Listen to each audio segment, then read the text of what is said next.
Cześć, Bartek Urban. Zapraszam do testu Opla Astry Sports Tourer. A Sports Tourer to według nomenklatury Opla po prostu kombi. Chociaż nie zawsze tak było, bowiem pierwsze 3 generacje Opla Astry w nadwoziu kombi miały nazwę Caravan, a dopiero od 4 generacji pojawiła się nazwa Sports Tourer. Być może nazwa Caravan za bardzo kojarzyła się z domem pogrzebowym. Testowana Astra to już 6 generacja o kodowym oznaczeniu L. Opel póki co w miarę ładnie nazywa swoje generacje i pierwsza generacja to było F, potem G, H, J, K i teraz mamy L. Jedynie literkę I pominięto. A nowa generacja jest już generacją stworzoną pod rządami nowego właściciela, czyli pod Francuzami ze Stellantisa. I jest to bliźniaczy model do takich aut jak Peugeot 308 czy DS4, czego akurat z zewnątrz kompletnie nie widać. Astra jest zupełnie inaczej narysowana i ciężko ją pomylić z jakimkolwiek innym autem. Jest kanciasta, ale i nowoczesna, no i w miarę ładna. No dobra, przód może się nieco kojarzyć z Camaro, ale to tylko jest zaleta dla Opla. Oczywiście, ja miałem wyższy poziom wyposażenia, co poskutkowało możliwością wyboru większych, 18-calowych kół o świetnym wzorze. Dla podstawowej Astry możemy maksymalnie wybrać 17 cali i wtedy auto już tak dobrze nie wygląda. W ogóle taka podstawowa Astra jest dość smutnym autem. Dopiero większe koło i ładniejszy lakier ratuje sytuację. To, co mi się podoba, to z tyłu trzecie światło stopu jest na górze, co jest dobrze widoczne i ładnie to wygląda. A z drugiej strony światło wstecznego jest na samym dole i już tak dobrze widoczne nie jest. To jest akurat słabe. Astra w kombi jest też oczywiście dłuższa niż hatchback i jej wymiary to 4 m 64 cm długości, 1,47 m wysokości oraz 1,86 m szerokości bez lusterek. Rozstaw osi to 2 m 73 cm. Hatchback, jak widzicie, jest krótszy aż o 25 cm i co ciekawe ma też mniejszy o 6 cm rozstaw osi. Wysokość w kombi jest o 1 cm większa, a szerokość jest taka sama. Swoją drogą, zobaczcie na rzut kombi od tyłu, coś tu chyba grafikowi te koła za szeroko się narysowały. W takim razie pora na bagażnik, czyli główny powód, dla którego kupujemy kombi.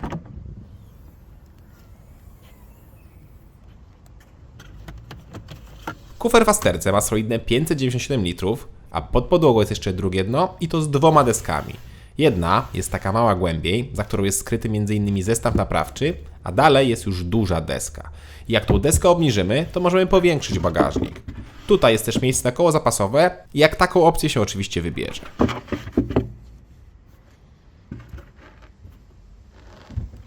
Mamy też dwie boczne przegródki, gniazdo pod zapalniczkę, a także i z tego poziomu możemy położyć tylną kanapę. Po złożeniu podłoga jest niemal idealnie płaska.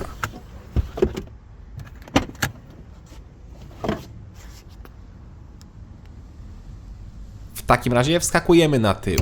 Tutaj mieszczę się, chociaż nie mam przesadnie dużo wolnej przestrzeni, a mam 186 cm wzrostu. Z tyłu jest podłokietnik z miejscami na napoje oraz chyba na tablet czy telefon. Są oddzielne nawiewy, jedno złącze, mały schowek czy gazetowniki w oparciach foteli.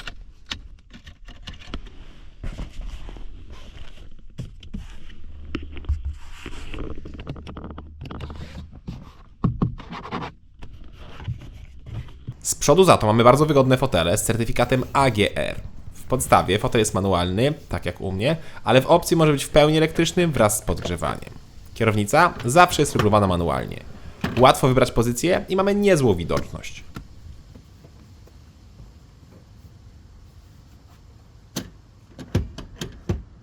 To w takim razie pora na deskę rozdzielczą. I tutaj również nie da się poznać, że jest to bliźniak Peugeot czy DS-a. Tu znowu jest prosto i kanciaście i nieco brzydko, jak na przykład popatrzymy na tą dziwną kierownicę. W ogóle dziwne są też grafiki, bardzo proste, czasami mam wrażenie, że aż za proste, chociaż obsługa dzięki temu jest też dość prosta. Mój egzemplarz nie miał na przykład wbudowanej nawigacji, ale w dobie Apple CarPlay czy Android Auto jest to kompletnie zbędne wyposażenie. Miło, że producent zostawił fizyczne przyciski od klimatyzacji oraz audio. Szkoda tylko, że ten system czasami dość wolno działa.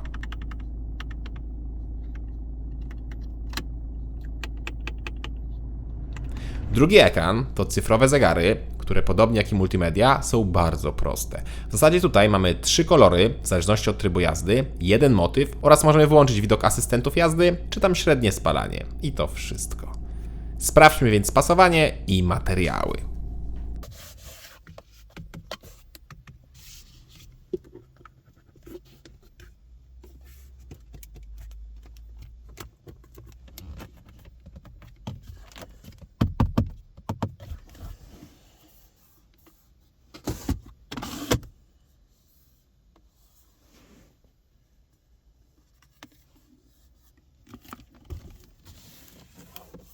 Czasem coś tam zaskrzypi, ale tutaj nie mam większych uwag, bo podczas jazdy jest cisza. Gorzej jest z tym Piano Black, które widzieliście, jest bardzo mocno porysowane i łatwo się kurzy i odbija słońce. Zresztą guma, którą obite są te schowki przesuwne, jest też lekko porysowana. No dobra, to pora na te schowki, a potem zaglądamy pod maskę.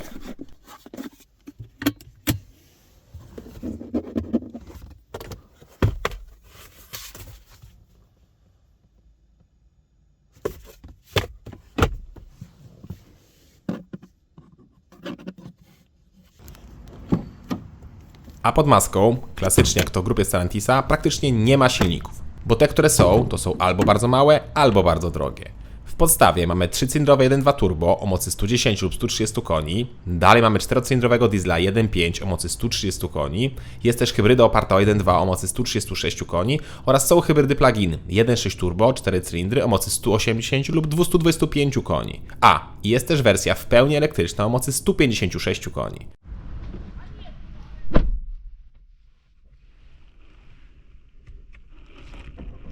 Ja pod maską mam diesla, który wydaje się dobrym wyborem, o ile nie będziecie jeździć ciągle w mieście.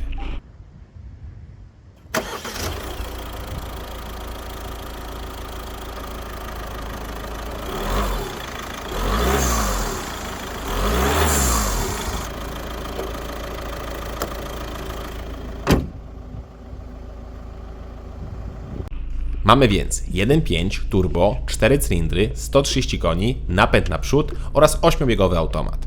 Na papierze nie robi to szału, bowiem pierwsza setka powinna być w 11 sekund. Pora to sprawdzić.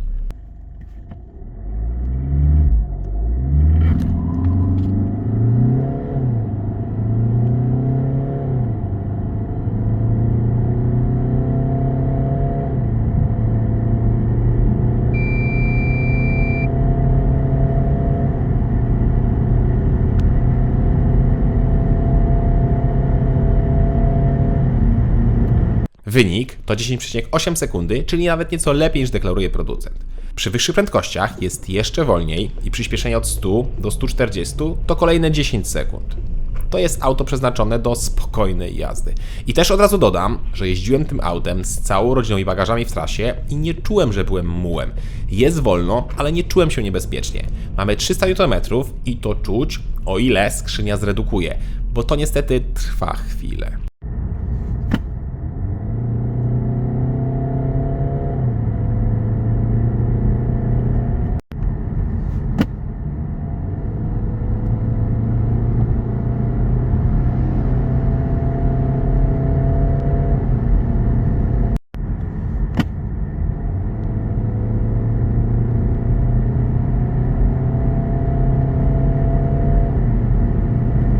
Opóźnienie na skrzyni jest wyczuwalne, a to w połączeniu z nie za dobrymi osiągami robi swoje.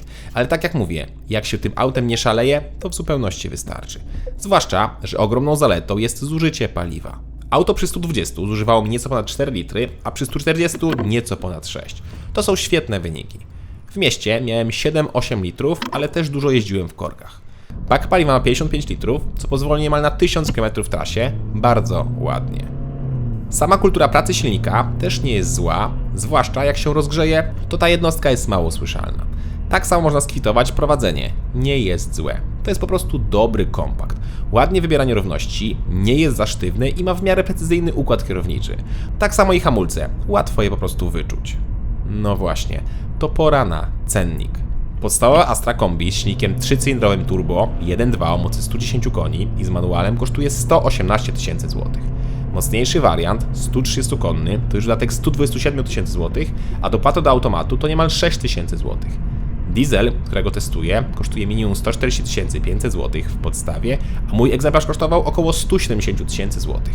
A w cenniku są jeszcze droższe warianty, bo na przykład hybryda 1.6 o mocy 180 koni kosztuje 188 tysięcy złotych w podstawie, a mocniejszy wariant 225-konny to dodatek aż 208 tysięcy złotych. Jest też elektryk, którego cena podstawowa to 202 500 zł. Tanio nie jest. No właśnie, każda poprzednia generacja Opla Astry, od pierwszej do piątej odsłony, była hitem w naszym kraju. Wszędzie było widać te auta, bo były ładne, praktyczne, w miarę ekonomiczne i w miarę tanie. Nowa Astra nadal jest ładna, nadal praktyczna, nadal ekonomiczna, ale niestety praktycznie nie ma silników i ma za wysoką cenę. I to właśnie dlatego tak mało tych aut jeździ po naszych drogach. Poważnie, kiedy ostatnio widzieliście nową Astrę na ulicy, a to auto jest już na rynku od ponad 2 lat? Szkoda, bo testując to auto pierwszy raz w 2022 roku, sam stwierdziłem, że to może być lider tego rynku, prawdziwy pogromca Golfa, który wtedy był chyba jednym z najpopularniejszych przedstawicieli tej klasy. Dziś niestety tego zdania nie podtrzymuję, bo Astra nie ma szans bez silników czy z taką ceną.